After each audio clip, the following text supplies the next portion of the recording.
I don't care, because like at the end of the day, I can hold my head high and know that I gave the right advice, because that's our whole thing, right? It's like, it's real estate advice you can trust. So we're on Fairlawn right now.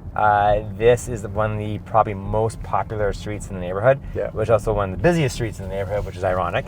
And they're going to pay, to get something even quasi decent in here from a rent standpoint. You're looking, minimum is going to be between $4,500 to $5,500 a month.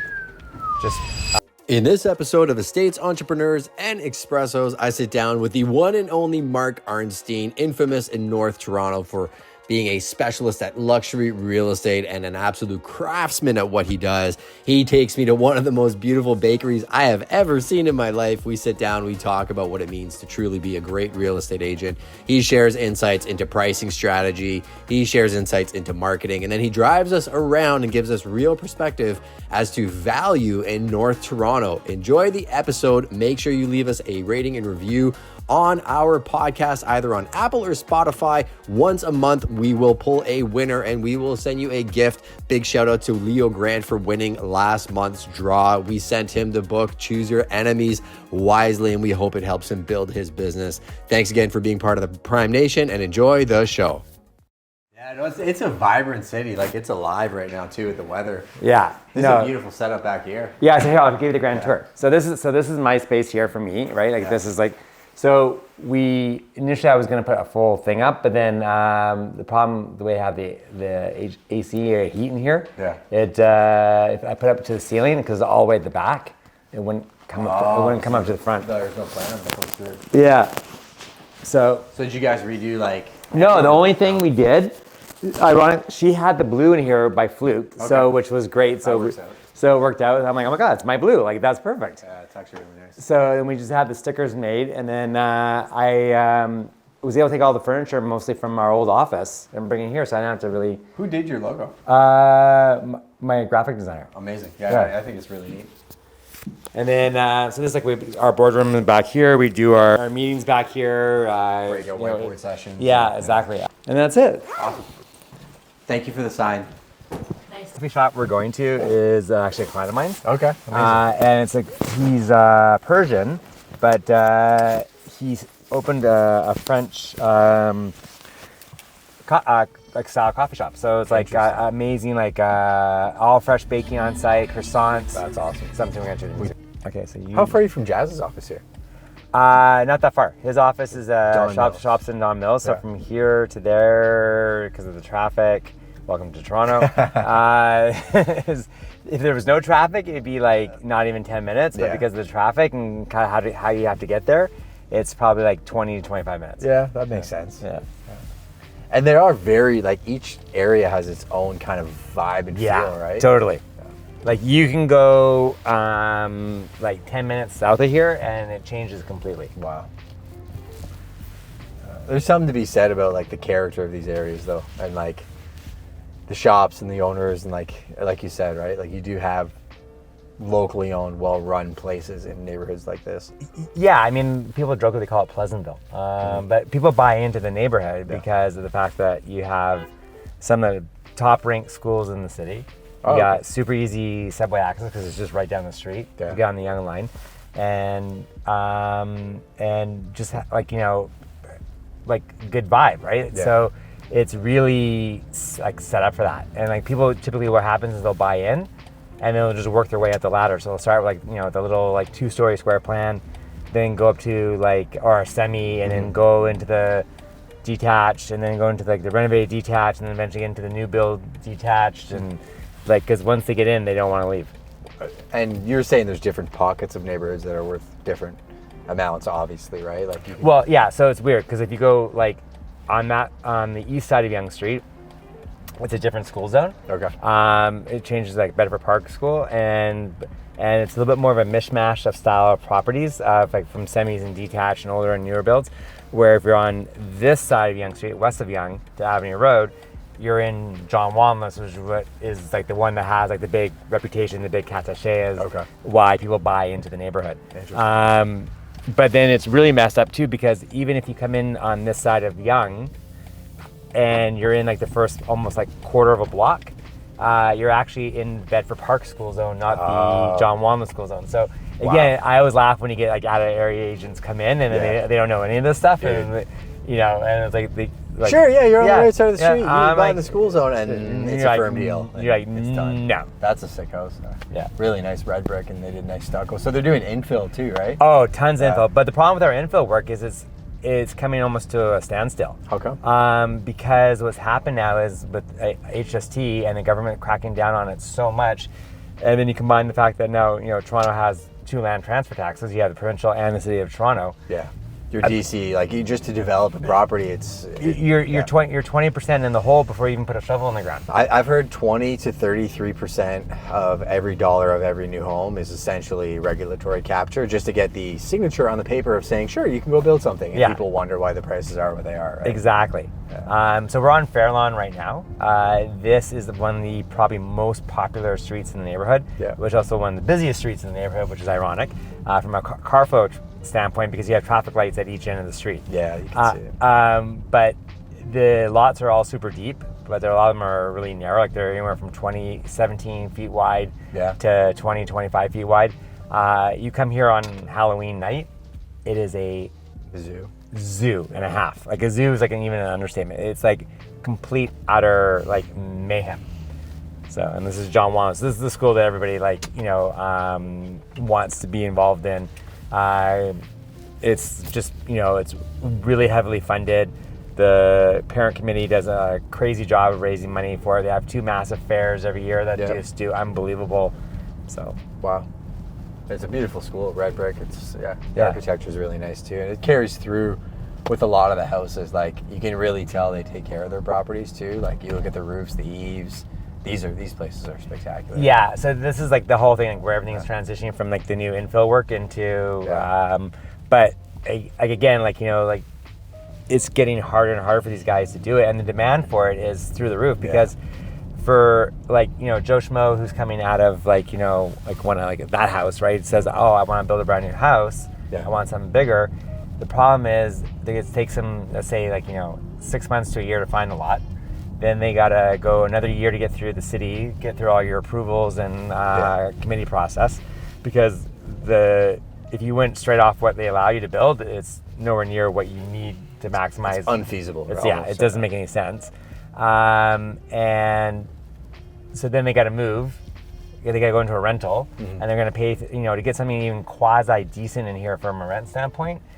You're looking minimum is going to be between $4,500 to $5,500 a month, just to rent like a basic, small little house. That's wild. Yeah, and I'll get around the garbage truck in a second here. No rush. And then you're looking at another almost year and a half from a construction standpoint. Yeah. So and that's if the trades are on time. And everything too, right? Yeah, and and not taking into account obviously your overflows and upgrades and everything else that you get hit with, right? Nice condo building here. Yeah, so this is Avenue Road. So this strip is actually going through quite a big transformation. There's been a lot of assemblies done on the blocks where they're putting in that to that. Yeah, brand new condos, exactly that to that. But there's a really nice mix. Hey, there's Mark. Yeah, there you go. There's your railboard. There's that's one of 3. But there's a real big transition from here, as far as the commercial line here is actually really good. It's gotten a lot better over the years from especially from when I first moved in here. Sure. What used to be here? Oh, just really gross. Yeah. And now it's getting better and better and better and more higher end stuff. So which is actually quite fitness nice. Studio there too. Yeah. Some nice. Actually, let's go right here. Cool.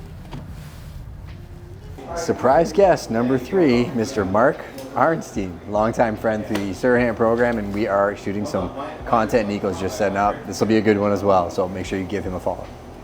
We just need coffee, so I'll just do an Americano. Black. And then whatever he wants. I'll do mine though, but with almond milk, please. Yeah, that is all. No, because at the end of the day, remember, real estate's an emotional purchase, right? So you're pulling at your heartstrings. And there's only so much information AI can give you, but AI can't take into account where the market's going 100 miles an hour. It's not gonna. It's like House Sigma. House Sigma says a house should be this price, but House Sigma doesn't take into account. All of a sudden that one buyer has lost out on 3 other houses, and all of a sudden it's fuck it, I'm going guns a blazing. I'm gonna get this house no matter what. and all of a sudden you lost it because you listened to House Sigma. It's, and I've seen it actually happen live with clients. For sure. Yeah. I know. I mean, that happened to us over the last couple of years. And come to us with the House Sigma printed out as if they're like, here's what it should be worth, right? And it's good that they have the sale data. Yeah. There's a big difference in between the interpretation of, say, like even just driving here from your office, knowing the streets, the blocks, the school zone, people that have bought commercial properties, what it used to be, where it's heading, even knowing where it's heading will impact what that property you're buying now is going to be worth in 3 to 5 years. Oh, for sure. AI, to me, is no different than when the tractor came to agriculture, where before you maybe had 40 people working a farm, and the tractor came, and sure, 30 people all of a sudden didn't have a job anymore. But those people didn't just become unemployed. They were able to go fulfill other roles in the community that needed to be filled that were lacking. So like the free market economy really helped by AI, where, for example, when Nico does these videos that we turn it into clips for the short form, that's something that would have taken him previously probably 6 hours to do. Yeah. He can do it now in the span of 10 minutes with Opus Clip. And all of a sudden have transcribed with captions that we can post that is the exact clips that will lead you to watch this entire episode. Right. So now I can take his 6 hours and we can put out a better piece of content, spend more time talking to the owners of the business, like feeling the soul of the human by using the tools. But I think where people are going to fail is they're going to become The tool. Absolutely. instead of learning to use the tool. Right. So there's a house that came up for sale. This was back towards the end of September.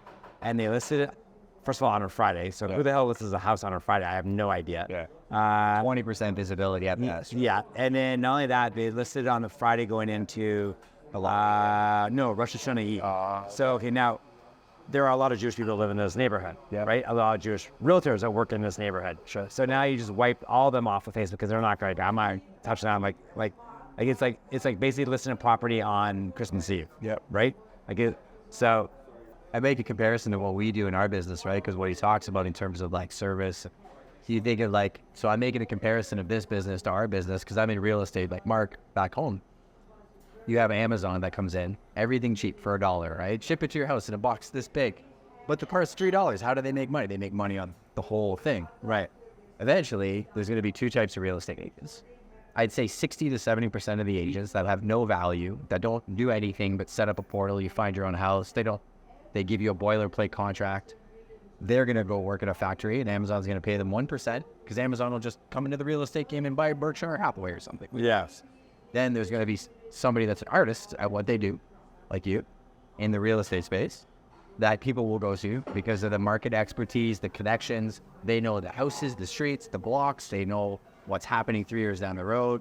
That's the separation. So the companies like Ace will exist, and the agents that provide no value will exist. And there'll be people that see value and pay for it, and there'll be people that don't, right? That's just the same thing. There's REBA, which is the Real Estate Business Brokers Act, is now being changed to called Trust of Us. Yeah. So there's going to be a rule implemented that I can't give you advice on a listing unless you're my client, which means you have to sign a client agreement before I tell you what your house is worth technically. So they're trying to make it more professional. So will it actually? Well, so this all exists in BC. Yeah. So BC. So if you call me in to evaluate your house, I can talk to you about what I do from a marketing standpoint. I can't talk to you about pricing and value until you agree to work with me.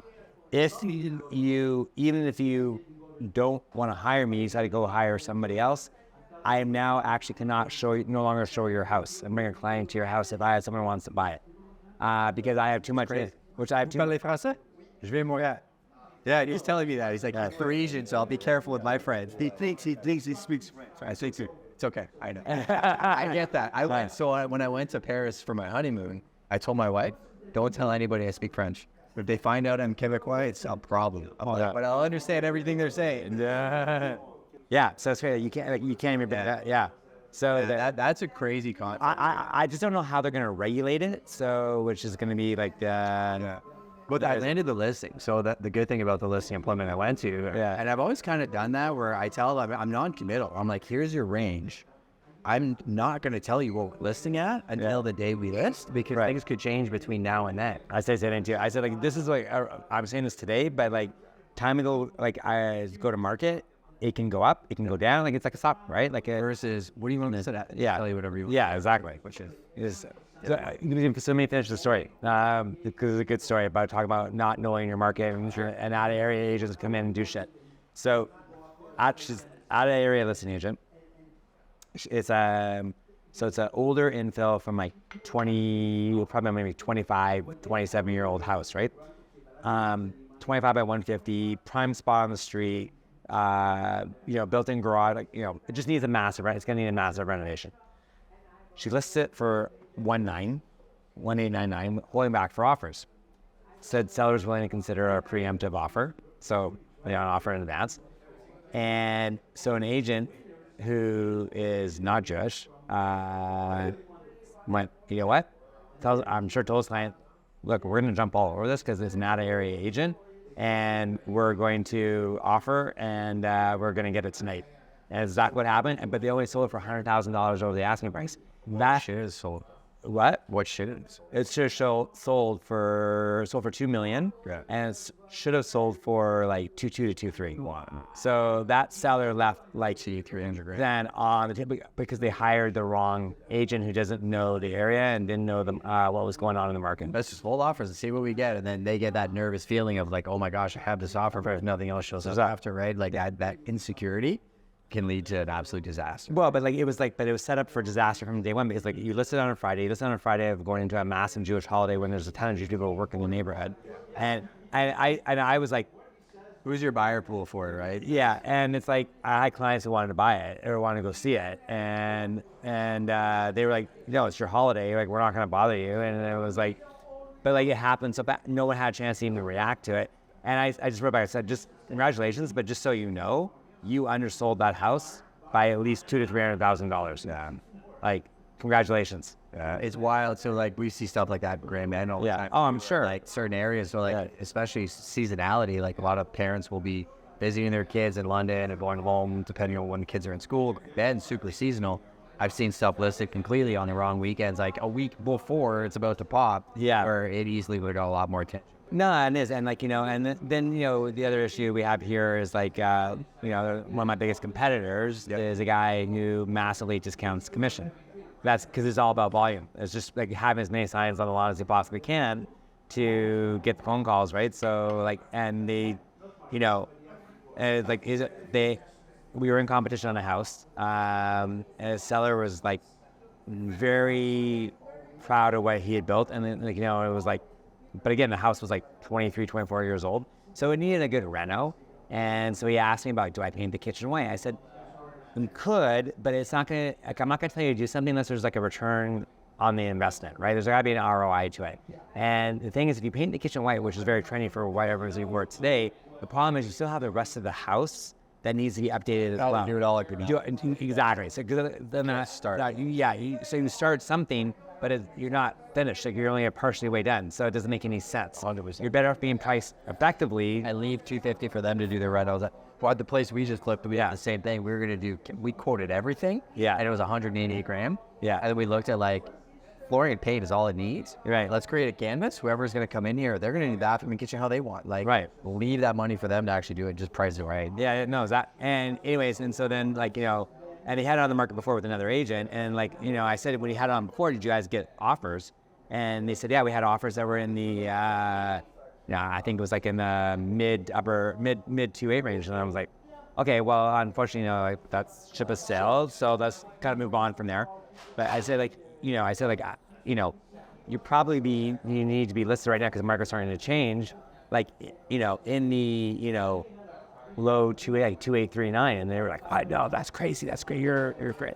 I didn't get the listing. They went with the cheapo guy. Yeah, they listed at that? They listed it at 2.999, and they sold it for 2.7, and they hadn't paid the kitchen white. Yeah.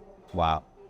Wild. Yeah. It's just like, and I said, look, I don't care, because like at the end of the day, I can hold my head high and know that I gave the right advice, because that's our whole thing, right? It's like, it's real estate advice you can trust. Yeah. We're trying to say, like, we're going to give you the right advice. Whether or not you decide to do anything with it, that's up to you, right? But I'm going to tell you that I know I can walk out of that meeting, know that I gave you 100% unequivocally the right advice, right? Like I was out on the showings last night with clients, same thing. And because they said, like, you like that house, but we want to sell for, I like, guys, it's the middle of November. Yeah. Right?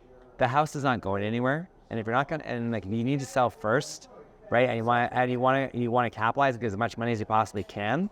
I said, let's wait, put the house on in the new year when there's going to be more eyeballs on it. You can get organized over the holidays, get everything done. You're not rushing. Because you literally have 3 or 4 weeks to get fixed. You have, like in Toronto, you got like 2.5, 3 at best. Yeah. And it's going to take a week to get the house ready, plus another 5 days between photo shoots, video, everything else, and getting everything back from production. So to get You put it on and people will start checking out for Christmas holidays. Exactly. Like beginning of December, right? Yeah. It's okay to have it in your pocket and do an exclusive and start working towards that. But Yeah. no, I think that makes a lot of sense. Yeah. So and They're awesome. yeah, and so they're like, oh my God. And I said, look, and the house you guys want is not built very well. Yeah. So I said, let's bring one of my guys back who's an expert in modern construction, and then figure out how much it's going to cost to fix the issues in the house, because the builder somehow did it with no warranty. Like he's not a registered warranty builder.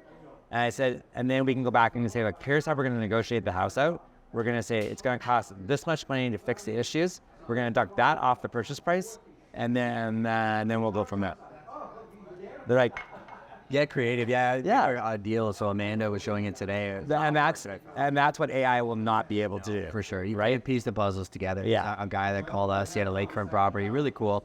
I got connected with another referral guy out of Kitchener and looking for a place for him and the kids, quick access to beach, really close to Kitchener. And I went preview the place, shot a quick video, sent it to the one guy, gave him context, some erosion issues I'm concerned about, but I know what the solution looks like. Yeah. And we were coming down to the summit this weekend. Amanda showed it to this morning, list of questions, and all of a sudden we're creating a deal where there wasn't a deal because the guy really wasn't going to list it, but it's kind of the house that this guy wants.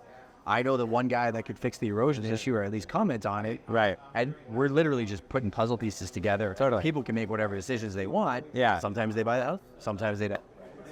No, and then it's like the guys I was talking about who lost the house yesterday. I have a call with them tonight. I'm going to mention the other house I just mentioned and see if that would be a fit for them. Hopefully maybe put that together, and then there you go. Yeah, I mean, like we end up doing, like, because of working in the neighborhood, like we do so much that goes on off market, just because of knowing people's situation, who's moving, what, and who's going where, and Now especially because there's so many people that need to sell. So like if you have somebody that's going to buy that specific house, the girl that showed our flip this week has a place that one of my other clients potentially wants. So Yeah. well, technically, if my client buys that and then they buy the one that I just put on the market, everybody's happy. yeah, exactly. But yeah, and that's what you get from the guys who are like engaged, active in the market, who know their stuff inside out and know what's going on. Where the 75,000 agents, whatever they're licensed here, half don't even sell a house a year, right? And then the next jump, maybe do max 2 deals here. I think it was average. If you per capita across everybody, it's like 3 deals a year per agent, but there's some agents that do hundreds of deals a year and others that do not. Well, no, and even this year, I think it's going to be the first year where there's going to be less transactions than agents on the board. So figure that one out, right? Surprised me. Yeah, but I mean, this is actually a funny story. So, house we sold, the agent went back like 4 times their clients before they brought the offer in, which, whatever, it's fine. Anyway, so we're going through the negotiations, and we get the deal accepted, and I'm like, something is off. Like, this is not an experienced agent. I knew something, like, just the way, like, too many questions, they're just so basic that, if you knew what you were doing, you would know the answers to the questions, kind of thing. Anyways, we get to inspection, and they found there's some mold in the attic. Not a big deal. Get it remediated, like $2,500, all good. So she's like, we're going to do an amendment. I said, no problem. So, like, the seller will get it done prior to closing, and not asking for money off the price, just acknowledge, right. So, and then she comes back, she said, I have to check with the lawyer. I'm like, why? Because she's like, well, my clients want me to come out. Okay, fine. So she comes back with the amendment, and it has about an asbestos clause in there. And I'm like, why is the asbestos clause in here? And she's like, well, the lawyer told me to put it in. I'm like, but it has nothing to do with the deal. And I go, that was not any, no. I said, I didn't discuss that. we discussed it. And I said, on top of it, you're asking me to warranty it. Right, your representation on a home, you haven't opened up the wall. Yeah, I go, no chance. You're not going to. Yeah, I said, that's not happening. I said, like, if you, and, I said, like, take it out or we don't have a deal, right? It's just that simple. And I said, and by the way, you need to put your conditions on a notice of fulfillment, not on the amendment, because now you wiped him out of the deal completely. She's like, oh, I didn't know that. Yeah. And then, but anyways, so she kept pushing about having the asbestos thing, and I'm like, I'm telling you right now, take it out or we have no deal. Like I wasn't like being harsh about it. I was being backed, right? I'm not your punching bag. Stop talking to me like that. You can't. I'm like, whoa, like, what are you talking about? Like, and I'm like, and then I found out from like one of our managers, like she's only done 2 transactions. Oh, it's just ultra sensitive. She's at a brokerage where they get no training, no help, no support, and that's freaking out. Yeah, and that's what you get, right? Tell her to come down here, order a baguette, everything will be okay. Exactly, and get 2. Get 2, and then buy a dessert and pay $5 for the baguette. Yeah, that's the key. That's the key. Well, we hope you enjoyed this episode of Estates, Entrepreneurs, and Espressos. It was inspired by comedians in cars drinking coffee. So if you want to see the full visual episode, make sure you check us out on YouTube. If you watch this on YouTube, make sure you head over to Apple, Spotify, and all podcasting platforms to check out the Prime People podcast. We drop them every single Friday morning, and we've had incredible guests on like Ryan Serhan, Scott McGilvery, and so many more. Also, make sure you leave us a rating review. Once a month, we pull a winner from the Prime Nation and we send you a personalized gift. Again, last month's winner was Leo Grant. Big shout out to Leo. He's being a big supporter of the Prime Nation. We also have an exclusive event coming up in March. And if you're part of the Prime Nation and you're on my newsletter, you will get an invite for that in-person event. We are shooting 2 episodes of the Prime People podcast at an epic $2.8 million property. So if you want that invite, go to justinconoco.com/resources and make sure you sign up for our newsletter. That's where we will be sending the invites. Looking forward to that event and meeting all of you in person. And thanks again for joining us for this episode. Make sure to leave a comment and let us know what you thought of it or any future guests that you think would be great on the show.